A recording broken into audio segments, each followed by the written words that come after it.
Hello and welcome. I'm Asuma Katauka and you're watching World Report on NewsX World. Let's take a look at the top headlines of this hour. U.S. President Donald Trump signs short-term spending bill to reopen the U.S. government. The shutdown was for record 43 days. The spending package includes full-year funding for the Department of Agriculture, military construction, and legislative agencies. EU Commission President Ursula von der Leyen has stated that reparations loan based on immobilized Russian assets is the most effective option to finance Ukraine. Von der Leyen has also stated that other options to fund Ukraine would be to use headroom in its budget to raise capital.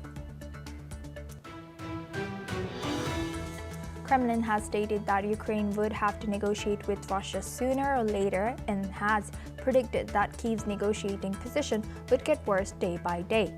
Kremlin has also accused the Ukrainian officials for refusing to engage in peace talks. Hamas, an Islamic Jihad group, has stated that they will hand over the body of an Israeli hostage at 8 p.m. local time today. Meanwhile, families of hostage continues to grow impatient and calls for the return of remaining hostage bodies. The IDF has reported that it carried out airstrikes against a Hezbollah weapons depot and an adjacent underground site belonging to the terror group in southern Lebanon. At least 4 doctors of the Al-Falah University in Faridabad, India, have been found linked to the Delhi blast that claimed at least 13 lives on November 10th. Officials also sought a forensic audit of the accounts of the university in focus. IOM chief calls for ceasefire to allow aid groups to reach Sudanese civilians trapped in war-torn Darfur region. IOM has also stated that 90,000 people have fled the Sudanese city after it fell in RSF's hands. The White House says President Donald Trump did nothing wrong after Democrats released emails suggesting he knew of Jeffrey Epstein's abuse and spent time with the victim. Dismisses the disclosures as the hoax and accuses Democrats of using the Epstein case to distract from the shutdown. Now we start with the Middle East. According to Palestinian residents, Israeli settlers set fire to a mosque in the West Bank earlier today. These settlers have reportedly sprayed racist slogans on its walls. Now the fire was quickly put out before it could cause major damage. Nazmi Salman Sai, a local resident, has described the attack as a heinous act. According to him, a group of settlers suddenly attacked the Haja Hamida Mosque, located between Deir Istiya village and Kifl Haris. Let's in fact listen in.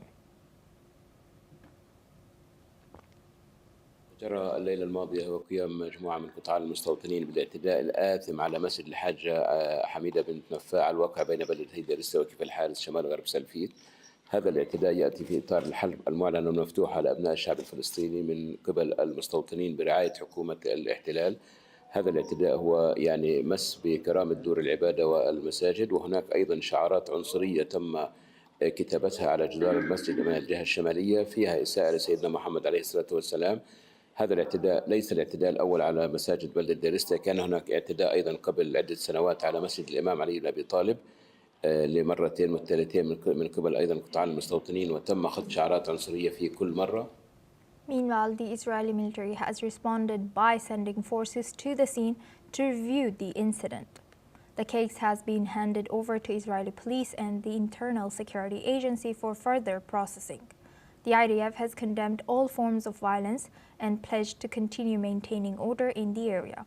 Additionally, the UN Office for the Coordination of Humanitarian Affairs has reported that Israeli settlers carried out 264 attacks on Palestinians in October alone, the highest monthly total since the UN began tracking incidents in 2006.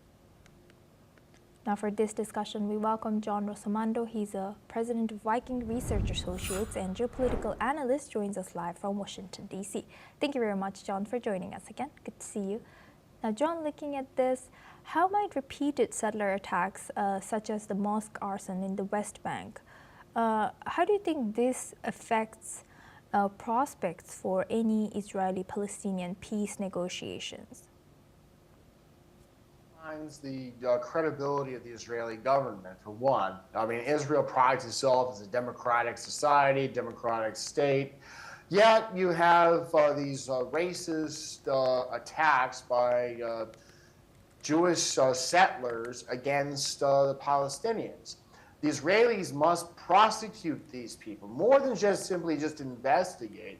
They must be prosecuted and treated on par with the Palestinian terrorists. This is terrorism. Yes, indeed. And what do you think? What does it suggest that Israeli settler violence is increased? It has increased so much, and in just 1 month, October, UN reported more than around 300 settler violence.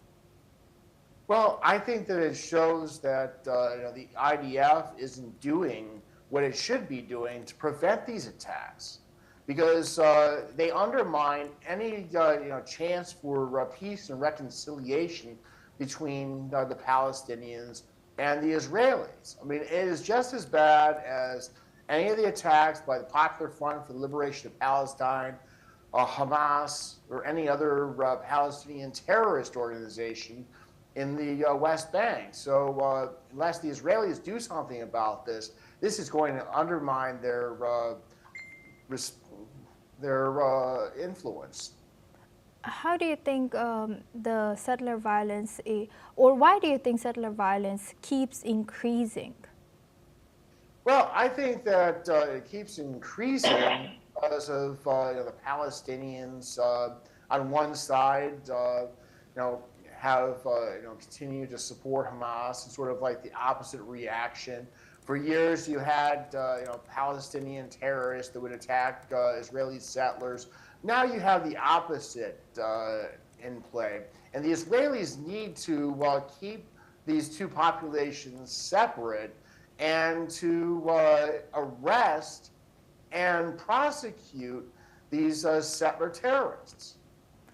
Do you think, as we know that UN's coordination or UN's calls are very ineffective towards Israel, the only country that Israel seems to listen to is US. So what role should US play in addressing rising settler violence? The United States needs to level it with Netanyahu and his government that it has to prosecute these settler terrorists, because the only thing they're going to do is end up inflaming more Palestinian terrorism. Every action has an equal and opposite reaction. This has to stop. Yes, with that, I would like to thank John Rossomando for sharing that insight. Please stay with us as we come back to you for our next discussion as well. Now, moving on, several pro-Palestinian protesters climbed Berlin's iconic Brandenburg Gate earlier in the day. They also unfurled a banner demanding freedom for Palestine and condemning the ongoing conflict in Gaza. The demonstration, which began around noon, lasted just an hour.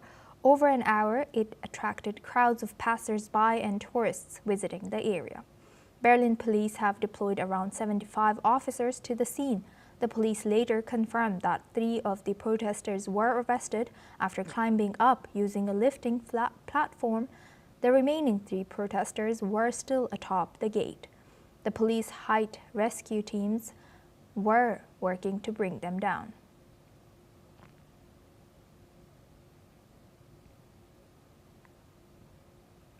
Now we move on to Russia and Ukraine. Ukrainian court has detained entrepreneur Lyudmila Zorina. She is suspected of a $100 million kickback scheme at state-owned nuclear company Energoatom. The scandal has sparked public outrage and forced the resignation of Ukraine's energy and justice ministers. The resignations also follow the detention of 5 people linked to an alleged $100 million kickback scheme at state nuclear agency Energoatom. It comes amid widespread power outages caused by ongoing Russian attacks as well. Now for this discussion, we welcome back John Rossomando. Thank you very much staying with us. John, now looking at this, how do you think, how is the reputation of Ukraine and its calls for more foreign aid or more support towards Ukraine is being affected by all these corruption scandals coming out? Well, it completely undermines any confidence that we have in supporting Ukraine. I mean, you've had cases in which weapons that have been provided to the Ukrainian military have ended up in the hands of organized crime figures. You have billions being pocketed by Ukrainian officials to, pad their lifestyles and so forth. So this is something that really harms Ukraine's stature. And how might this corruption scandal impact public trust in Ukraine's government from Ukrainian citizens? Well, I think that just reinforces the fact that the Ukrainian government isn't reliable. I think that if we want to deal with Vladimir Putin and his kleptocracy, Ukraine has to be a step above that. But Ukraine is showing that it can't be relied on. Do you think that U.S. should still support or fund Ukraine and should send military equipment to Ukraine? Well, I think that Ukraine is in the fight of its life, and that's the only thing keeping the Russians from advancing. I think that there needs to be some sort of mechanism, financially or otherwise, to create a firewall between the Ukrainian officials and their ability to misspend the money and misallocate the weapons they're given. And how do you think, how is it affecting President Zelensky's administration and also his image and his support now? Well, that's why you had all the resistance by the Trump administration in the beginning, and a lot of resistance from, people in the MAGA movement here in the U.S. against Ukraine. The Ukrainians can't be relied on. Yes, indeed. With that, I would like to thank John Rosamando for joining us as the president of Viking Research Associates and geopolitical analyst from Washington, D.C. Now we move on to Africa. The paramilitary rapid support forces in Sudan have shifted focus towards east after consolidating their control over Darfur. The RSF has launched drone attacks and deployed troops in Kordofan, a key region between their strongholds in Darfur and army-controlled areas in the east. Fighting has intensified with reports of revenge attacks and executions in towns such as Bara in North Kordofan, where up to 50,000 people have been displaced. Survivors describe brutal killings by RSF forces, claiming that they targeted those suspected of supporting the army. Thank you for joining us. Adding on, the RSF has accepted a ceasefire offer last week. However, the army has not agreed and fighting continues. Tensions are rising in Kordofan's capital, El Obeid, and other key towns as both sides prepare for further escalation. This is what Sudanese citizens have shared. أنا أبوي ده كان في البيت، يعني الناس دي جو خاشين البيت، فبدأ يقاومهم تقريبا من جوا البيت لحد باب الشارع. انضرب في باب في قدام الباب، انضرب في رجله من النزيف لحد ما توفى. أنا الكلام ده كله كنت سامعه يعني، لكن ما قادر أعمل حاجة. يعني إحنا ذاتنا كنا نحن ذاتنا مقعدين في محل بيضربوا فينا وبيعذبوا فينا، وسامع أنا ببرة بالشباك يعني إنه الحاصل برا كده إن أبوي ده انضرب. أنا لحظة أبوي ده انضرب تاني بقيت ما قادر يعني أستوعب إنه الحاصل شنو، ولا الناس دي بيضربوا فيني بيعذبوا فيني. ما كنت أحس بحاجة، جسمي ده زي المخدر يعني. يعني احنا جوا البيت قاعدين برضو جوانا جوا البيت بيصفيك، يعني انت ما ضروري تطلع الشارع عشان انت تتصفى.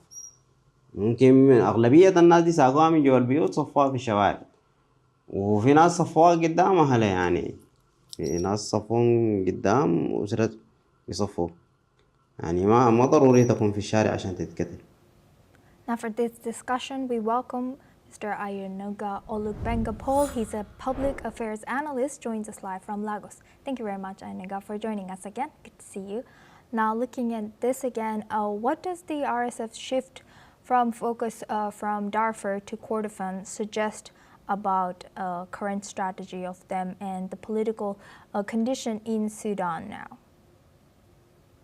Well, the whole idea is to thin out the army's ability to take over on all the resources. I'm looking at the map right now, and I'm trying to see the link, if you would say, by road and also by air, to link the El Obeid, which is the next town they are setting their eyes upon after having captured El Fasher. And the whole idea is now that they are willing to sit down and have a negotiation, but the army is saying no. It's giving them more agitation to want to quickly wrap up and gain as much territory as they could. And in the process of doing that, they are killing everyone who has seemed to be in support of the army at any time in the past.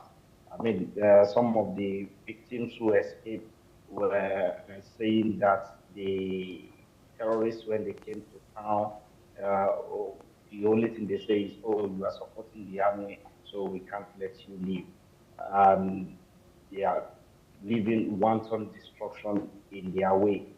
But like we've always reiterated, we need more effort beyond word from the international power bloc and the local power blocks to help see to the end of this fight. But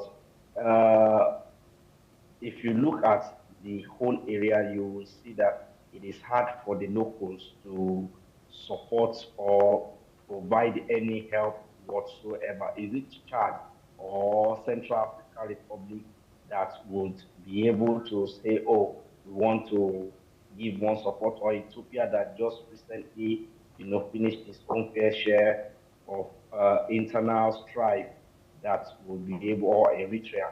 So it is really, really hard from all angles, from all the country that surrounds Sudan, for anybody to really have the extra forces to spend to say they want to contribute to the AU mission in stopping the fight there. And if immediate neighbors are not willing or capable to offer anything, it makes the job a lot harder for whoever wants to help. But overall, I still am hopeful that maybe reason will prevail along the line if international power blocks, especially those who are sitting on the UN Security Council as permanent voters, as veto power holders, that can really stand up and say enough is enough for this genocide that is going on in that country. And when you say that, Mr. Paul, who are you counting on in UN's Security Council or UN among these countries? And why might the Sudanese army they have rejected the ceasefire offer? So what does this reveal about the prospects for peace negotiation, even though you've mentioned that you are still hopeful? Well, the reason why I see that the ceasefire offer is rejected is the army, on the one part, feels that, oh, they can still turn the tide of the war, which can happen, which might likely happen, but at what cost when it does happen? How many people will be left to rescue when it does happen. That is the challenge. And of course, what they will not tell us in public is what are the preconditions that US is giving behind this and beyond the preconditions that are shown to us in public that is making in the army to reject the peace offers by the ceasefire agreement drafted by the US. So, and when I'm talking about UN Security Council, I'm talking about the US, Russia, China, and maybe even India, even though India does not really interfere in other people's affairs, and it is one of the reasons why somebody like me respects them a whole lot. They are not trying to be the police of the world. They just want to mind their business and make their country safe and prosperous. But at the same time, India is growing in capacity in the world, and I think it's about time, either subtly or otherwise, that they should begin to assert themselves by intervening in some of these issues in the world. And those are the power blocks that I see, or Yes. maybe you add a little bit of Europe into the mix, because Europe knows that if there is any immigrant crisis resulting from this war that is going on, the next destination they want to cross the Mediterranean and go to Europe. And since Europe does not want more migrants, the earlier they sit up and find a way to help sort or get a truce in the country. Yes, thank you very much for sharing your perspective on this and also sharing your perspective on India as well. Please stay with us as we come back to you for our next discussion as well. Now moving on to Mali, Mali's foreign minister has dismissed fears that jihadists could soon seize the capital, calling such claims implausible. The comments come amid a fuel blockade by al-Qaeda-linked group JNIM, which disrupted schools and sparked long lines at petrol stations in Bamako. Western countries, including the US, France, Britain, and Italy, have urged citizens to leave over security concerns. Speaking at the defense exhibition in the capital, Foreign Minister Abdoulaye Diop has stated that the blockade was aimed at destabilizing the military-led government. He insisted JNIM is no match for Malian security forces and that many schools have already reopened. He has also stressed that Mali remains open to foreigners and highlighted ongoing dialogue with the US on security and economic issues. Now we welcome back Mr. Ayanuga Olugbenga. Paul, he's a public affairs analyst, joins us live from Lagos. Thank you very much for staying with us. Now looking at Mali, what is the current situation or reality in Mali, and how credible is Mali's assurances that JNIM pose no threat to the capital? Looking at how African governments or people in government, most African countries, especially where there is military junta.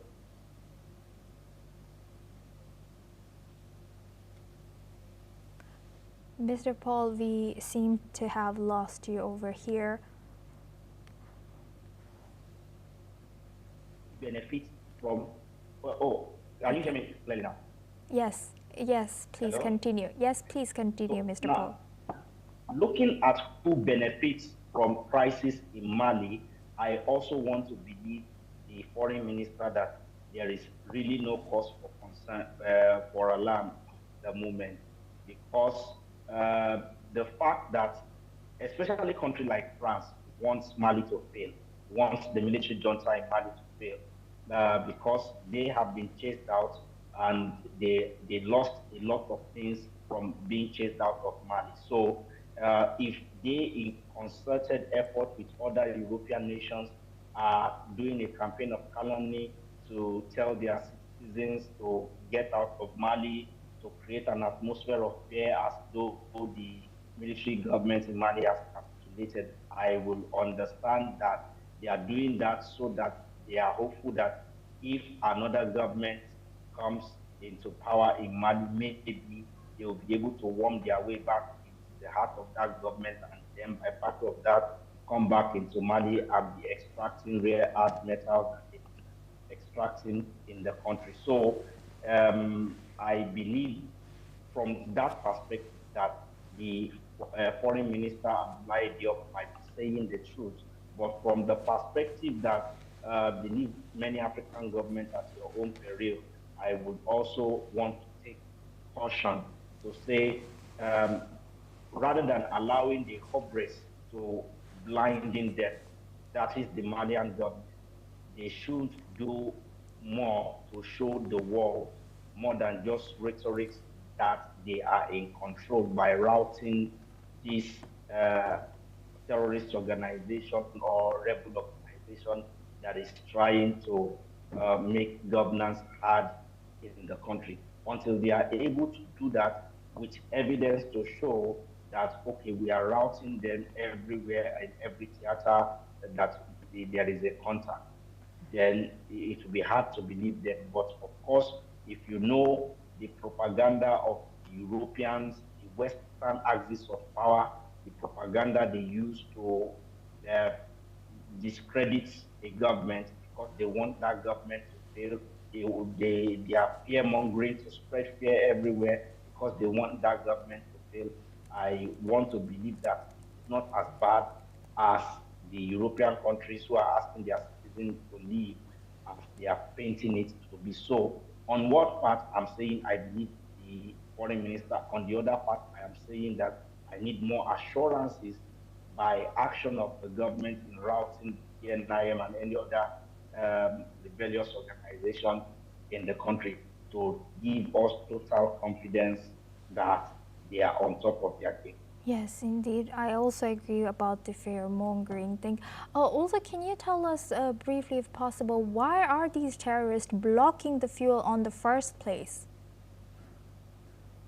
Because they are looking for something to negotiate, something that will really affect the government.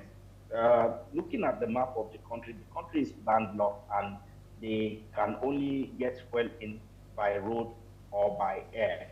And the recent challenge that they had with their ECOWAS brother that led Mali, Niger, and Burkina Faso to opt out of ECOWAS also put a strain on their supply chain.